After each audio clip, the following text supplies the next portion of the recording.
What would the world look like if people felt like they mattered? Welcome to the Lead with Love podcast, exploring what it means to lead with love in business and life. I'm your host, Jada Selner, and in this show, I'll share meaningful conversations to help you, the creative, the entrepreneur, the world changer, reach more people, go after your dreams, and serve your community with love. I appreciate you joining me. Now let's get cozy and start today's episode. I don't know about you, but it just feels like everyone I know is in it right now. I don't know if you can feel it in the air too, but it feels like just one of those months. And if you're questioning everything and just feeling like you're not sure which way is up, you definitely want to keep listening. Today, we talk about dark chapters in life and the role our environment plays on our behavior and mindset, and what to do when you're in a big transition in your career and life. I feel like this, for me personally, happens like every 3 years. There's like this cycle that happens over and over again.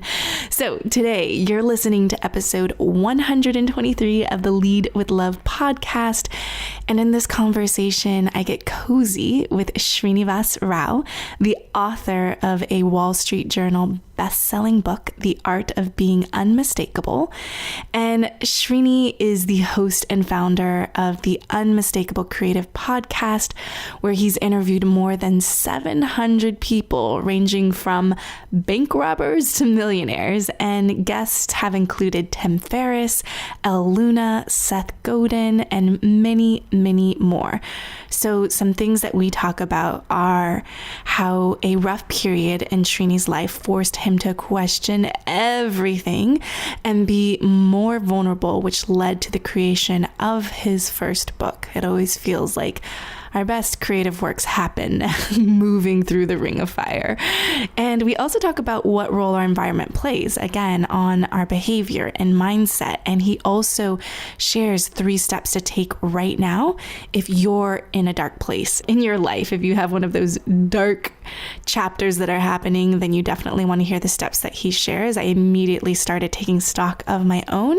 We also talk about how to create things that you are proud to put your signature on, and also to find joy in the process, which is what he talks about in his newest book called An Audience of One, which is creating just for the sake of creating. And in his book, he covers innovation, creativity, and productivity. And we also discuss what it really means to create for an audience of one, and how when we lead from that place, then it creates us to actually be able to reach millions of people with our message, our ideas, our creative works in the world. But he also talks about the ultimate paradox about it all too. So you can find full show notes for all the resources, books, and links from this episode over at jadaselner.com/123. I don't know if any of you had pagers back in the day. I got my first beeper when I was in 6th grade, and 123 meant I miss you. And also 143. I don't know if you guys have seen Mr. Rogers, the movie, the documentary, but I was so in awe when he talked about 143, which I'm just going to leave it there. You must go see the movie if you want to know all about it. Sorry, a little side note squirrel for you. But I'd also love to really invite you to learn more about the Love Over Metrics Incubator at loveovermetrics.com. If you're ready to feel more flow, freedom, and fun around building a business that honors your creativity and the impact you want to make in the world. So now I would love to dive in to today's cozy conversation. Hello, Srini. I'm so excited to talk to you. Yeah, I am really, really excited to talk to you as well. It's interesting to get to be on the other side of this conversation with people who have usually been having this conversation with me. Yes. So I remember, we got introed together through a mutual friend, Clay Hebert, who is an awesome human being. And he was like, you've got to be on the Unmistakable Creative podcast, and we ended up doing a conversation. I think I might have cried on your podcast. I've been known to do that. And I remember we talked about, finding the tribe that ignites your soul, and we dove into some, childhood pieces of my life, and it was definitely, I think it was probably about 4 years ago that we had that conversation. So I'm sure a lot has shifted and changed over the years, and I'm excited to dive into that and about creativity and business and life. So I would love to start with my question that I like to lead with. Of course, this podcast is called Lead with Love, and I'm curious for you, what does leading with love mean to you? And how do you put that into practice in your business, your creativity, your life? So I think for me, what that really means is to create things that you are proud to put your signature on, things that you would happily sign with pride. But that really isn't about you as much as it is serving other people. I think what I'm always aiming for, you talked about the fact that I got you to talk about your childhood. Potentially I made you cry during the podcast. Now, obviously my intention isn't to make somebody cry, but what I'm always after is getting to this point of emotional resonance where people are affected emotionally by what they're hearing.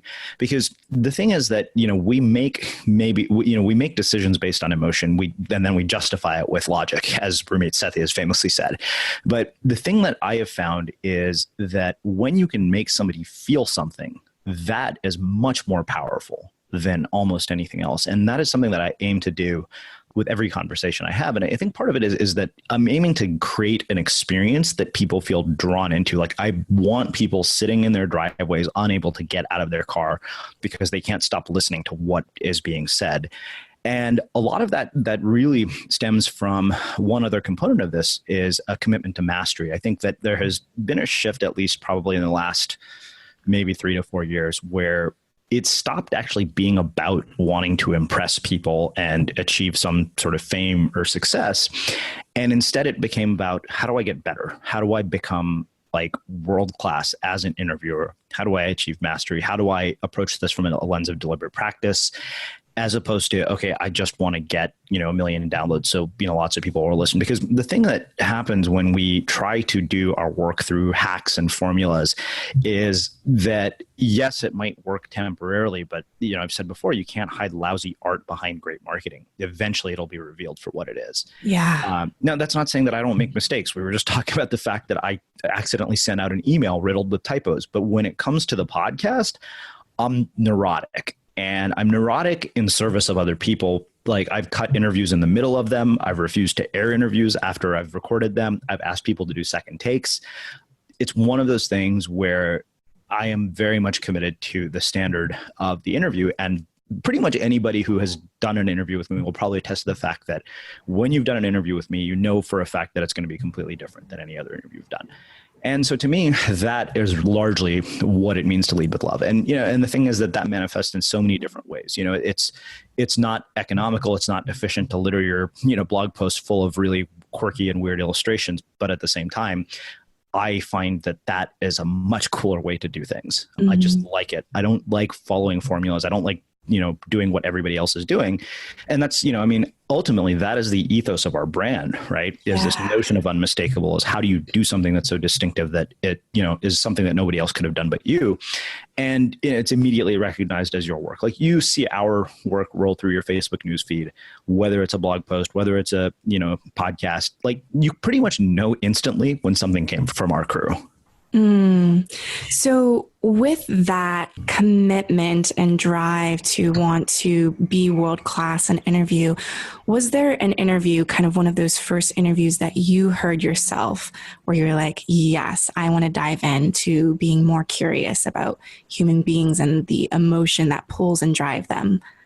Yeah, that's a really good question. So the thing that I think before I can answer the question, I think we have to provide some context. So we started the podcast long before podcasts were part of the zeitgeist. We started back in like 2009 as a podcast for bloggers called Interviews with Up and Coming Bloggers.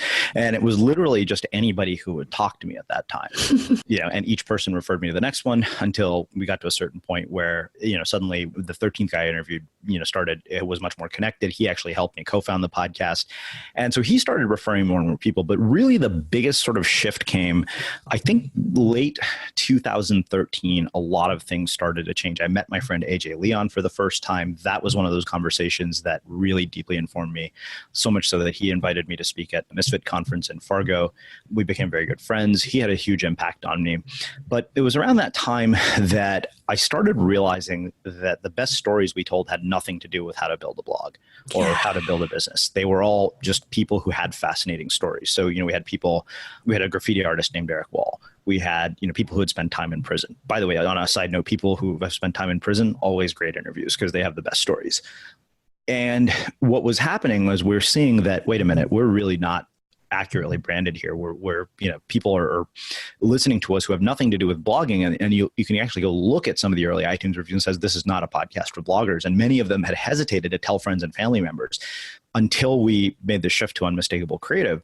So it was those stories around that time where it stopped being about tactics and marketing and how do you grow a blog? And I remember very specifically, while we were walking through the rebrand, I called one of my friends who had been listening to the podcast for a very long time, who has nothing to do with the world that we live in and many of the people who are probably listening to this live in. And he's like, look, I don't care when, you interview somebody who's grown a blog or how they increase their traffic. I really like it though when you have somebody who has a fascinating story. And we got to a point where we started to understand, one of my mentors sat down with me, at the end of 2013 and said, all right, what are your favorite interviews? So I listed all of them and he said, none of those are people who have popular blogs. He said, the thing is that everything about those interviews is the fact that you got interesting stories out of people. And he said, you can get those stories out of anybody. It's just based on the questions you ask. So it's funny because even when I go back to listen now, probably if I heard my interview with you, I would cringe.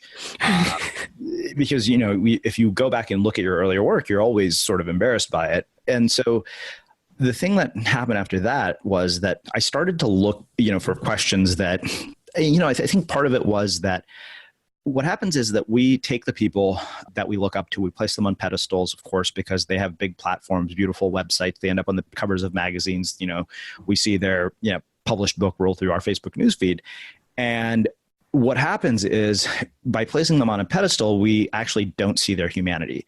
And so I think the thing that really I'm aiming for always is to showcase the humanity of a person and make them relatable to the people that are listening, because so often they're not relatable. It's like, oh, I'm, this amazing human being who's done all this stuff. And if you're at the very beginning of that, it doesn't seem very relatable. Whereas if you can get to this sort of human side of the story of, wait a minute, this person had a childhood, this person had their own issues, I can relate. And I think the other sort of significant inflection point was that I went through I think this was right around the time you and I spoke for the first time. I was going through a really bad chapter in my life. I was in a really dark place. The business was struggling. I, had a long distance relationship that didn't work out, and I was beyond depressed, almost suicidal. And then I think, you know this because you were supposed to be one of the speakers. We pulled the plug on what was supposed to be our second conference.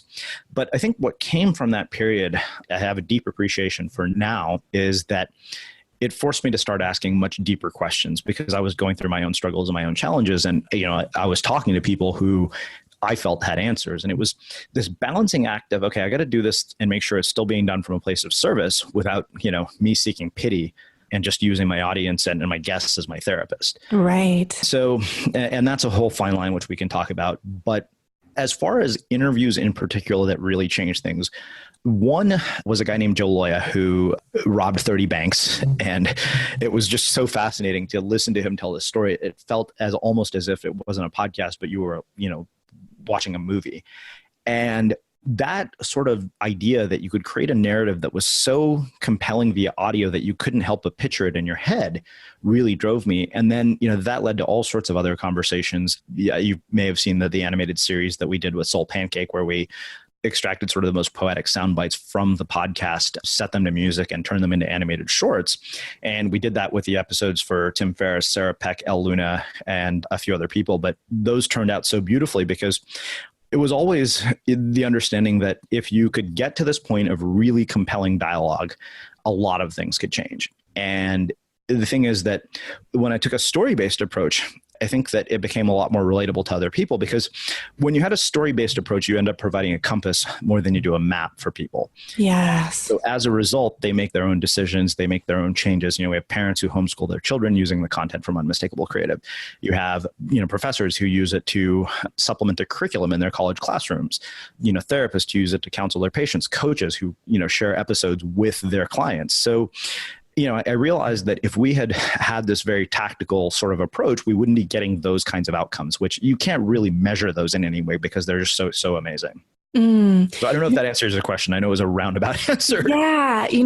The thing that I'm so curious about, I'd love for you to paint the picture of that time in 2013 of what life was looking like on the outside. And then what was really happening behind the scenes in 2013 is it sounds like there was, an initiation, a pivot that was happening. I'm just curious, what was happening on the outside? How would everyone perceive, the podcast and what was going on in your world and business? And then what was really happening behind the scenes? Okay, so we're talking prior to the rebrand, right? Yes. Okay, so that was a really unusual time in that for some reason I was in this, season of life where I had a lot of momentum. It was like, 4 or 5 years of sort of really working, building up behind me. And I was still living at my parents' house, which people knew for a long time I did, which was something that was incredibly embarrassing to be that old and living at your parents' house.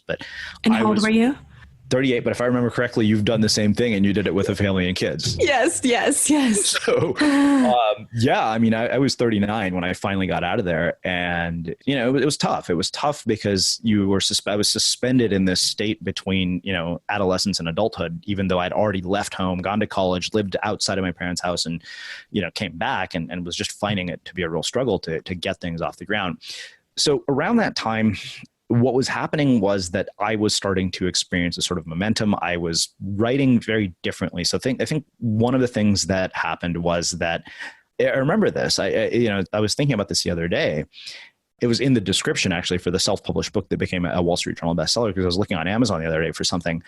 And it said, I realized, I think it was about to turn 34, 35. And I said, if this had been the last year of my life, would I be okay with how things had gone or how I'd lived and how I'd chosen to express myself? And I thought, no, not even close.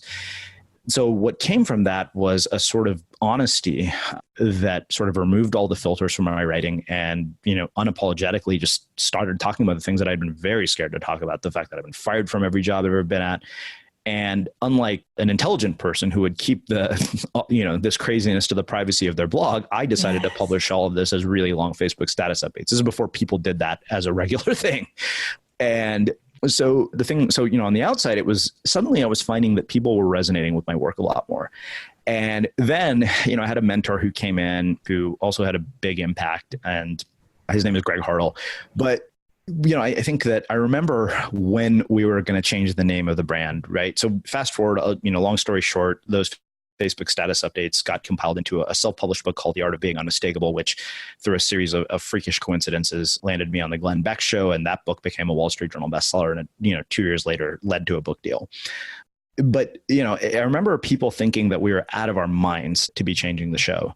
They're like, why would you change, something that seems like has such a good name, like the brand name is so great. And we're like, but I think, my mentor, Greg, had the foresight to see what was happening in the podcast world.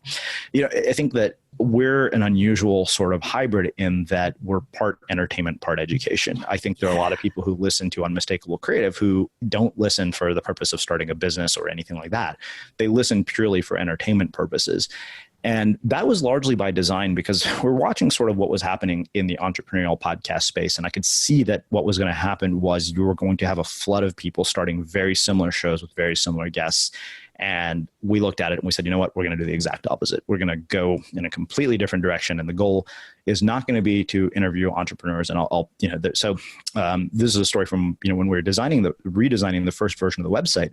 Mars Dorian, who's a dear friend and a really, one of my best creative collaborators, he did a lot of the artwork. And so there's a tagline that says candid conversations with creative entrepreneurs and insanely interesting people. And he sends over the first version and it's all in black. And my mentor says, see that part that says insanely interesting people? He said, send it back to Mars and tell him to make that red. And by the way, that's the most important part of the entire brand tagline. And I said, why? He said, because if you want to have a presidential candidate on the show in 2016, they'll be a viable candidate when you're no longer just for entrepreneurs. Yeah. And so funny enough, we are going to have a 2020 presidential candidate on the show in a few weeks. I just ordered his book. He's a guy running on the platform of universal basic income for all Americans. And so I think that by making that shift, one, we opened ourselves up to a lot more interesting people. We could change the sort of tone of the conversation as a result because it wasn't a podcast for bloggers. So here we are with, I think we're probably one of the handful of podcasts where you can say our lineup consists of bank robbers and drug dealers and performance psychologists and billionaires. Yeah. So I just want to rewind a little bit because, I've been Facebook stalking you, and I know that you shared that you fell in love with books in junior high, and you read many books that were romantic yet tragic. And I'm just curious for you about what is it about the tragic romances that really drew you in? Well, I think that it's funny because Stephen Pressfield writes about a similar feeling in one of his books. I think it's either in The War of Art or Turning Pro, right? Like I think any one of us who reads On the Road when we're in high school, we look at that and we're like, ooh, on the road. It's like I get to go on the road, pancake tour of North America in between, doing drugs and having sex with people. Like what, you look at that, like that sounds amazing. Like that's, and you think that that is a writer's life. Or if you've seen Californication, you're like, oh, Hank Moody. It's like, well, that is, Anne Lamott, I think, refers to these as the fantasies of the uninitiated, right? But the thing is that they have this sort of glamorous appeal to them. You're like, well, that's interesting. It's far more interesting than, hey, I went to high school and I got straight A's and I go to Berkeley and, I'm here because my parents are Indian parents who instilled this ridiculous work ethic. I think that there was definitely a part of me that has always been drawn to, I think I'm like definitely drawn towards risk and risky behavior in general. Fortunately, it's manifested in a much healthier form as an adult. But, it was, the thing is, I also think that you have to consider the fact that I grew up in a culture where that was definitely not the norm. And, it was in a lot of ways, what that represented to me was rebellion in a lot of ways. And I think in a lot of ways, part of why I've gravitated towards board sports, if you look at people who ski, surf, snowboard, there's a sort of individualism about all of them. And I remember there was a professional surfer in the movie Step into Liquid. He said, like, this is a selfish sport. He said, it's about you getting a good wave. He's like, screw the other guy. Right. But the other thing is, board sports and, individualized sports are wonderful for people who don't, they don't thrive in team sports. Like I was terrible at team sports. And as a result, I believed that I was not athletic, which, if you've seen surfers or snowboarders, that's anything but true. To do those two things, you have to be really athletic. And so I think as far as the writers go, they represented in a lot of ways to me rebellion. I remember reading The Great Gatsby for the first time. It was when I was a junior in high school. And Gatsby's life was, it was that sort of drive. It was a desire to like, oh, I want to have parties like this. I want to be rich like this. I want to live like this. And, and of course, F. Scott Fitzgerald had a really tragic life too. Hemingway, all of these writers had this very sort of tragic, alcohol-driven, drug-induced life. And I think as a young sort of naive kid, I mistook the drugs and the alcohol as the source for their brilliance. Right. And I think that you outgrow that. I mean, even Stephen Pressfield says he tried to go and live the life of Jack Kerouac on the road, only to realize that's not really a writer's life. Right. So you talk about rebellion a lot, and I know when I go to your page, it's like about disrupting the status quo. I'm just curious for you, like little Srini, like when was your first rebellious moment? Growing up in an Indian family and kind of going against the norm. I don't think little Srini ever had a rebellious moment. It's actually really hard to have a rebellious moment when you're in this culture of, conformity and expectation. But I think there were inklings of it very early on in high school. Like I remember fighting with my mom quite a bit prior to going to college. I was like, I'm not going to become a doctor. And she's like, well, we're not going to send you to college then. I mean, being an Indian mom, like, of course she didn't mean that, but at the time, it was just whatever. She's like, she's like, this isn't an argument. You're going to become a doctor. And my dad was like, look, go to college. She said, nobody's going to be able to tell you what to do when you get there. He's like, you're fighting about something that hasn't even happened yet. And of course, my sister became a doctor and everybody's happy. But I think the interesting thing is that my rebellion, I think, really started like early 30s more than any other time. Like, I think the weird thing about the way this has all gone for me is that I, in my 30s, was doing what most people were in their 20s. I was growing up. I was becoming an adult. I was building a career, building a foundation. And it's weird because, like, I remember telling my friend Mike, I said, there are moments where I feel that I missed my entire 30s. He's like, that's a story you're telling yourself, because like I watch people around me settle down, starting families, like,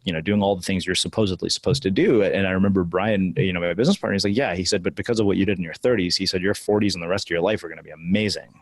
And so I think the thing that often leads to rebellion or change for a lot of people is crisis, right? I remember Eric Wall had told me once in an interview, he's a graffiti artist. He said, Soren Kierkegaard, the philosopher, said that all change is preceded by crisis. And while we'd like that not to be true, that often is the catalyst for change. And for me, that was getting to the end of business school, looking back at 10 years and saying, okay, you know what? I am completely broke. I have got 2 degrees and I've been fired from every job I've ever had. This is a moment in which I have to make a decision as to how I'm going to live my life. And I think the decision in that moment was saying, okay, you know what? There are 2 roads that I could go down. I've been down one road. I know exactly where that's going to end because it's got me to where I am today. And if I want to end up at a different place by 40 than I have at 30, then I'm going to have to make very different choices than I did when I was in my 20s, many of which will probably be, cause people to question my sanity, make my parents really worry. And, I wish I could tell you that it's all been perfect and easy, but, that's the other thing that social media does is it creates this illusion that people live lives in a way that, they really don't, because all we're seeing are the highlight reels, and you're effectively looking at somebody's life through a window and you're making an assumption about what their whole life is like based on the little window that you're looking at them through. And the thing is that what people don't realize is that, just because what you're seeing through this window looks so glamorous and wonderful, none of these people are immune to tragedy, to setback, to adversity. I mean, all you have to do is look at some of the things we've seen in the news lately. Like, when you see Anthony Bourdain and Kate Spade, like, what in the world would lead to something that awful, And yet most of us think, oh, I'd give anything to have the job that Anthony Bourdain had. And I remember the few days after he died, there was a CNN anchor who was talking about her last meeting with Anthony Bourdain, and she was in tears. And she said, I remember walking out with him into the hallway, and you know what she said to him? She said, only to come back and be born as Anthony Bourdain in my next life. And you think about that and you say, okay, well, of course, why wouldn't she say that? The life looks so glamorous. And then what you find out is here's a person who is in an incredible amount of pain. So, I realize that's a total tangent, but yeah, no, it makes, I talk about this a lot of like the highlight reel, like the REEL, and then the highlight reel, which is REAL. I completely agree on that window. You're just seeing a slice of somebody's life. You're not able to, even my daughter, who I spend every day with, I don't know what's really, really going on inside that mind of hers, and that what she's feeling and thinking. And so I'm curious for you, because I can hear like the ups and the downs and part of like the tragedy, right? The tragic stories of like having those moments. Can you tell me about a specific time when there's something that you planned to go a certain way, especially with, in the business, in the podcast, and it didn't work out the way that you expected? Well, I think of all people to ask that question, you're probably the most fitting one to ask it, given the fact that you were part of the thing that didn't go quite. So, when we did the Instigator experience in 2014, it was by all accounts unlike anything anybody had ever seen. I remember part of what motivated me to do the event was that I had created the event that I had always wanted to go to. Because every time I went to an event, there were things that I didn't like about it. There were things that I thought were boring. Like, most business conferences I found mind numbing, because you would sit in these hotel ballrooms all day, and then maybe you'd get an hour. Like, I remember, I went to Fast Company's Innovation Uncensored, and somebody came up to me at lunch and said, "How do you like the event?" I was like, "I think you guys should change the name, because it's neither innovative nor uncensored." And I was like, "This is really boring. I kind of wish I had not spent the money to be here." Right. And it's funny, because the bigger the sort of corporation, the more their events are like that. So, when we did Instigator in 2014, it was 60 attendees, 8 speakers. I mean, and you've seen a little bit of our work, but we really pushed the limits of what we thought was possible with an event. Every speaker had an X-Men style superhero movie poster made of them, instead of those stupid things that you see in front of conference rooms with people's headshots and their, session time. The idea was that we could create a theatrical experience and underlay the business content underneath it, and really treat it more like a performance than a conference, borrowing elements from all of my favorite art forms. And, by all accounts, it was amazingly successful. We sold out in 2 weeks. We had to turn away people. And it was amazing, because I remember the morning we published the newsletter, I was nauseous. I couldn't get myself to look, because I was so terrified that nobody was going to come. And, by, I think, noon, we're like, we've got, 100 plus applications. And I remember 3 days in, I called my mentor, Greg. I said, "We got a problem." He's like, "What's that?" I was like, "We don't have any guys who've applied to the event." He's like, "That's a little weird." He said, "For 2 guys, if you were Danielle Laporte, not a big deal." He said, "But for 2 guys putting on an event to have nothing but women, that's strange." And even when we finally finished selling all our tickets, Amy, our event planner, was like, "Srini, you got to get some testosterone in this room." I was like, "What do you want me to do? These are the people who showed up." Yeah. And, we also had, I think, a largely female speaker lineup. I think we only had 3 men as our speakers, maybe actually only 2. So, it ended up being a huge success. But then, when it came to the end of 2014 and we were attempting to do it again, something was just, I knew right from the start that things were not going well. I mean, I personally was going through a very hard time. We were not making any money at all. I had moved out of my parents' house temporarily, and I was living in this really awful place. And one thing after another, I had a business partner who things didn't work out with. She quit. And then my mentor was really sick, and he handed, we got to the point, I think, where there was just a lot of really bad planning. Like, we're like, who the hell thinks to sell tickets to an event that costs $2,000 10 days before Christmas? Like, this is moronic planning. And the biggest probably thing that came from that was I realized a lot of the decisions that had been made. So the year before, we did something very different, which was, I was like, I'm going to pick the speakers I want, and then we'll build the event around that. Whereas this time, what I was guided to do was to create a structure and a certain theme and a content, and then ask the speakers accordingly. And the funny thing is that wasn't my way of doing it. It was what my mentor suggested. And of course, and funny enough, it didn't work. And I remember it was like, middle of December, we were, kind of scrambling to figure out how we're going to get a venue paid for, how we're going to try to sell more tickets. And we knew we were in trouble when, the day we launched applications, like only 10 came in. It was difficult to get people to actually pay. All signs were pointing to the fact that we should have pulled the plug right in that first week. And, we were, because I remember even the time before, we didn't really, our speakers offered to email their list, but we didn't even have to have them do that, because we got so many people who applied. And we were in this like desperate scramble, and it was humiliating. And I remember, I think that it was sometime like in the first week or 2 of January, and some people are like, "Oh, you gave up too easily." And I was like, "Nah," I'm like, "I think it was the right thing." So I remember, before my mentor handed back all his equity and we parted ways, he actually said, "Here's my advice to you." He said, "If you can't pull this off," he said, "if you can't sell enough tickets by a certain date," he said, "then I think you should pull the plug." Because he said, "Look," he said, "yeah, you might burn some bridges with the speakers who, you asked to speak, but," he said, "it's going to be a lot easier to recover from a few burnt bridges than it is from being $50,000 in the hole." And so we pulled the plug. And I mean, that was really, because the thing is that event, meant the world to me. It was something that I had spent, it took 5 years to get to the point where we could pull it off. And we haven't been able to pull it off since. And I don't think I have any desire to do that now, because I was like, well, I can show up at an event and speak and, make $5,000 in 1 hour, or I can, plan an event and, have it take up 8 months of my life and maybe walk away with a couple of grand.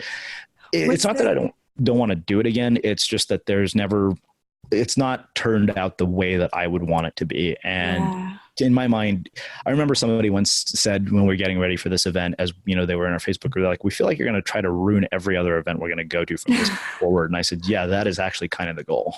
Right. So I'm curious for you, what did you do to bounce back from that setback? That's a good question. I think this is really interesting because it's so relevant to one of the chapters in Audience of One. When I obviously, that was a really, that was, a time when I was going to sleep at night most days, hoping that I wouldn't wake up the next day.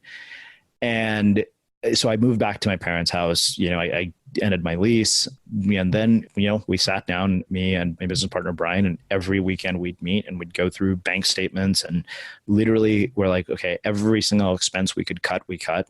But I also started to become much more hyper aware of the role that environment plays on our behavior and our mindset. I got exposed to this idea of the environments that make up our life from one of our guests.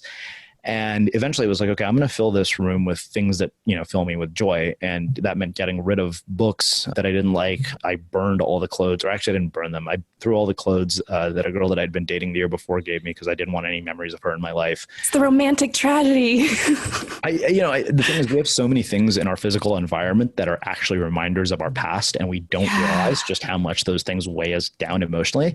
I think, Marie Kondo has actually said it in the Life Changing Meditating app. You want your environment to be reflective of who you want to become, not just who you are today or who you were in your past. And so bit by bit, little things. So I got framed prints of, my favorite Unmistakable Creative guests and hung them up on my wall, the ones that inspired me the most.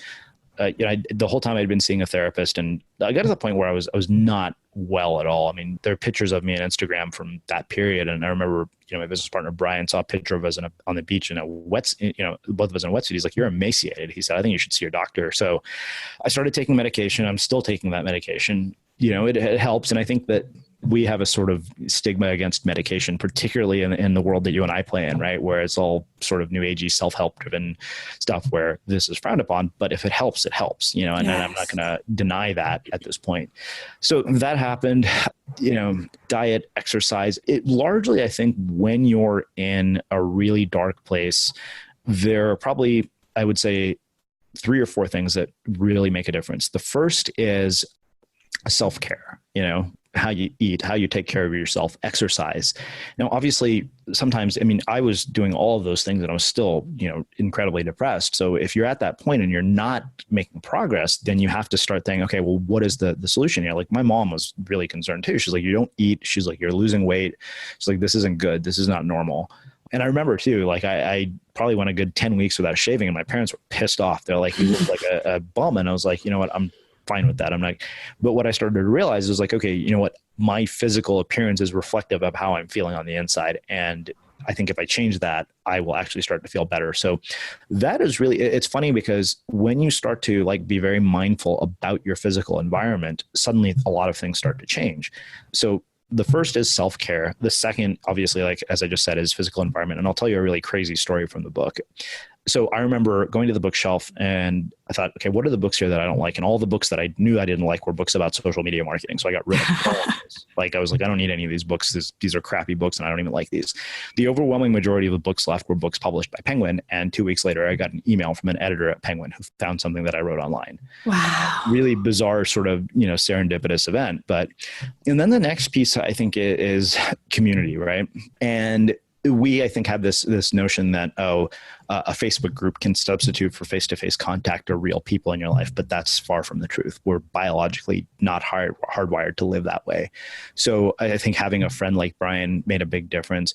And it's not like we were problem-free from this point forward. I mean, we had an artist who we worked with for 2 years who things fell apart with that year, and we're no longer friends, and we no longer work together. And I thought I'd be working with her for the rest of my life. And at that point, I started to become very mindful about who I spend my time around, who I let into my world, because that is something that you do have to be mindful of. I think, I think we overstate that whole average of you're the average of the 5 people that you spend the time around. So sometimes what happens when people see that is, they're like, oh, well, my friends don't have enough status, et cetera, et cetera. Yes. But I think that is the wrong way to look at that. I think that you also have to look at, okay, are these people who bring energy to your life or add energy to your life in a positive way? way, regardless of their status, because the value that people add isn't just based on their status or their accomplishments or what they are, how famous they are. If they're people who are there for you, I think the thing that's interesting is you really learn who your true friends are when things are awful, not when. Those are the people, it's easy to cheer somebody on when they're like kicking ass and taking names. But, if you kick them when they're down, you forget that, hey, wait a minute, at some point this person is going to rise, and that's how they're going to remember you. And so those are a couple of the things I think so environment, community, and self-care really are the three big ones that pull out of it. And, I think the other thing I'll let you, get to your question, but the other thing is that what we try to do in these situations, we try to make drastic changes all at once. And of course, because we try to make drastic changes, nothing sticks. So I remember thinking, okay, the one thing that I could do is I could change my physical environment. So I started looking at every aspect of my physical environment that was a reminder of anything from what had been probably the worst year of my life. And I remember thinking, I was like, okay, I used to write with black moleskin notebooks during this year. I'm going to stop using black moleskin notebooks and I'm going to start using red ones instead, because all these notebooks do is remind me of that period. Funny enough, I went back to the black ones now, but at that time it was like, okay, this is all a reminder. I had a certain type of pen that I used during that time period. I was like, all right, got to change the pen that I'm writing with. Now these sound really stupid and simple, but the funny thing is that you have all these unconscious links to physical objects in your environment, and they're all reminders of either the past or the future. So I wanted to basically say, okay, you know what, this new environment needs to be reflective of who I'm becoming. And hence the reason I have framed prints of all the people that many of the people I've interviewed on my wall. I remember talking with my friend Charmaine, and I said, if I had $1 million recording studio, I would hang frame prints of the people that I've interviewed on the wall. And she said, you don't need $1 million recording studio for that. She said, you need some IKEA picture frames. And right. So I did that. And, at some point, ideally, I want to have literally an entire room with nothing but the people that I've interviewed and on walls. Unfortunately, our artwork is really cool, so it works out well. Yeah. I know you mentioned your book, An Audience of One, which I'm so excited about. It's about reclaiming creativity for its own sake.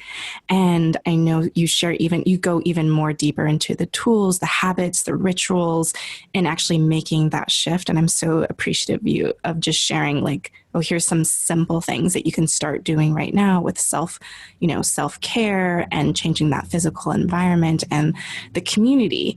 I'm curious for you of what does it mean to you to create for an audience, for one, when you are such, you do believe in community and building a movement of, world changers and people disrupting the status quo. And I can see that you value innovation and standing out. So I'm just curious for you what that truly means to you. Yeah. It's so interesting. I always tell people it's like I probably get more out of writing what I do than you do from reading it. I think that what I am always looking for is whether I find joy in the process of whatever I'm creating. So I think when it comes to my podcast guests, my first filter is curiosity. Am I curious about this person? I don't care how many downloads the interview will lead to. I don't care how famous they are. I don't care if you've never heard of them. In fact, our most popular podcast guests are usually people that you've never heard of. And the thing that's interesting about that is that it flies in the face of a lot of sort of advice that you might get in a podcasting course to say, okay, interview, this person and tap into their audience, so here's the thing. I think that I became very aware of what nonsense that was within the first 2 months of starting the podcast, because I remember thinking when we started the podcast for bloggers, I'm going to interview all these really well-known people. They're going to share my interviews and the interviews will go viral and, our audience will grow. And what I realized was that it was our listeners that caused our show to grow. It wasn't our guests. And so to me, it became, okay, my job then is to, basically do everything I can in service of these people. But at the same time, if I myself don't find this conversation interesting or entertaining, people are going to sense that. I think people can sense when you are happy with your work or when you've done something you're proud of or when you've done something that really lights you up. And we live in a really bizarre sort of world where we have the ability to be perpetually validated in the form of likes and comments and shares and whatever.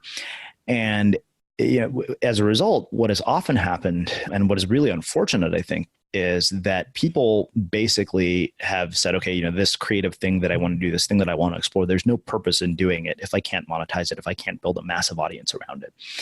And The result, of course, of that is that rather than focusing on the work itself, which is what matters more than anything, they end up focusing on all the ancillary stuff around the work, like, getting as many followers as you can on Facebook or, Instagram or Twitter or whatever it is. And as a result, they sacrifice the quality of the work. But more importantly than sacrificing the quality of the work, that becomes an excuse so often not to do anything at all. And I remember we didn't start with the intention of getting to where we're at. I started because I was genuinely curious. I mean, if you look at some of the very early things I did on the internet, they're laughable. There's a parody, a Bollywood music video that me and an old roommate made that's on YouTube. And it's the most ridiculous looking thing. You could never trace a straight line from that to what we're doing now. So I had always had this, I think the thing that I saw when, we got to the point where digital publishing was possible and all the things that we can do today were possible was that the gap between creativity and technology had become a lot narrower than it had been, while I was in college. And my sort of immediate instinct, anytime I saw a new piece of technology, and that's still the case to this day, is the question that I would always ask is, what can I make using this tool? And so, of course, that leads to all sorts of stuff. And so I think that what people don't realize is that there's great value to expressing your creativity in private. And the more of it you do in private, the more you plant seeds for your sort of most resonant and impactful work that is actually public. So I think that, and you look at it throughout history, right? We were talking earlier before we hit record about people like David Bowie, people like Oprah, all of who kind of maintain this standard of, I have a certain set of values and I'm going to do my work and express my creativity based on that set of values, not based on pleasing an audience or catering to the masses or, for that matter, to the lowest common denominator.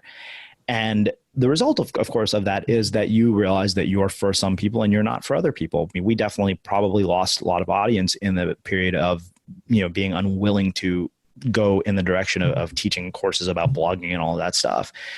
And we paid a short-term price for that. Like a lot of people who started after me made a lot more money, surpassed me, have bigger audiences, but I wasn't looking at it as how do I get to, be successful or achieve some result in a sort of time frame. I'm looking at, creating something that's timeless. I want my work to be as relevant 10 years from now as it is today. And, that's I think the nature of the conversations that we've had on Unmistakable Creative is that they are evergreen. Yeah. So I think that ultimately what people will be surprised to find is that this is the ultimate paradox, I think, is that what you create for an audience of one is much more likely to reach an audience of millions. And now the thing that I should preface this with is that, saying that you're creating this for an audience of one just to please yourself doesn't mean that you're sacrificing quality. It doesn't mean that, shoddy and subpar work is what you're after. It just means that you're committed to your own values and standards, and everything you do is an expression of that. Yeah, I love that so much. I think about, there was a time when I cut my dreadlocks off and there's a part of me that's like, I need to share this online. And then I was like, ugh. And then I was like, you know what? I'm recording this just to document this experience for myself of how I'm feeling before I make the big cut. And then from that place, I got to make the decision if I wanted to share it publicly. Like, this is for me first. And then I can decide if this would be valuable, inspiring for other people. But so often we do get caught up in, that ideal avatar who, speaking to them without, I think we start to sacrifice our own integrity and what you're talking about, our values, and and fully expressing ourselves in the world and leading from that place first so that the process is enjoyable. Yeah, I think that is one thing that I've just watched it, when basically the outcome becomes the entire standard by which we measure this thing. It's, you set your standard based on who has the most podcast downloads or who is highest ranked in the iTunes store or whatever. This is the really, I think the crux of it is that people spend so much effort on energy on things they have absolutely no control over. And that is such a waste of time. And the funny thing is that if you could take that same energy and put it towards the things you do control, you would make progress so much faster. It's so beautiful. So I am so thankful for this conversation. And I'm curious for you now that, we've gone through the dips, the highs of what is the vision that you are moving towards now with the audience of one, of writing books. Like, what's your why right now? Well, I think that, after 700 plus interviews, the thing that has really become clear to me is that the purpose behind what we do is to tell stories and create media that improves the personal and professional lives of the people who get exposed to our work, whatever form that takes. And, it's interesting. We'd said, we're going to do a live taping of the podcast in New York, but part of the impetus for taping in front of a live audience was the fact that I'd been watching David Letterman on Netflix, and I couldn't help but ask myself, well, why couldn't I do that? Like, what's preventing me from doing that? And well, absolutely nothing. I have, access to interesting people in droves. And I remember I was sitting with my friend Matt, and I said, the reason I want to do this is I want to film it, and then I want to pitch it to a series to Netflix. And he dropped a really interesting idea. He said, well, why don't you just ask your audience? There are thousands of people listening. And so we dropped a mention of this into a couple of episodes. And a week or two later, I got an email from a talent agent at CAA and said, hey, I'm in the television department at CAA. I'm a fan of the podcast. Let me know if you want to talk about the TV show idea. And so that potentially could be the next expression of how this turns out. Who knows where that's going to lead, but I've started working on a pitch to start shopping around to places like Netflix and all of that, because one of the things I realized is that I want to create a multidimensional portrait of the people that I interview. And I do a pretty decent job of it via audio, but I think that visuals and being able to see them in person and going back to their roots would create a very different experience. And then the other thing is that, typically when we look at media and big platforms, what we see are people like Oprah. And, the people on Oprah are amazing in their own right. The problem is that there are so many other stories that we never hear about simply because they don't have big, like media platforms or have a huge presence. But that doesn't mean that their stories aren't worth telling and that their stories aren't important. And I think that we need to, in my mind, there's a place for, those kinds of stories on bigger platforms and bigger stages.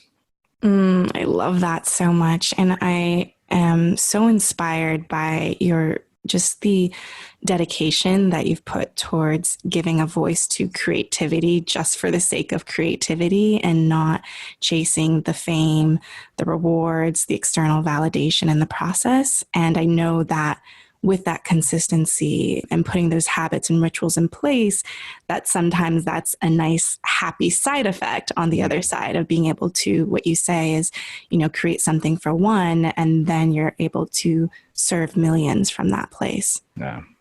So is there anything else we haven't covered that you'd love to share before we wrap up? I think we've covered pretty much everything. I mean, the book comes out August 7th. If you like podcasts, check out Unmistakable Creative, but that's about it. Yeah. And I just want to tell, who's listening, I got to read through the book. Just the cover is so inspiring and draws you in, but it's very, very digestible, as well as you share a lot of vibrant stories and give some very tangible, actionable things to support our creative expression in the world. So I'm so excited for people to, if you're feeling you're in this rut of showing up and trying to, serve for all these people pleasing, if you're over giving in that place and have sacrificed your own creative expression in the process, I would highly, highly recommend An Audience for One. Well, thank you so much for having me. All right. Thank you. Thank you so much for your heart and attention in listening to Lead with Love. If this message, leading with love in life and business, and remembering the humans and beating hearts behind the numbers and all of that good stuff, I would love for you to take the time to leave an honest review. It would mean the world to me, and it also helps more people find out about the goodness and helping spreading more love in the world, which we really, really need. So I would really appreciate that, and I'll talk to you soon. Bye.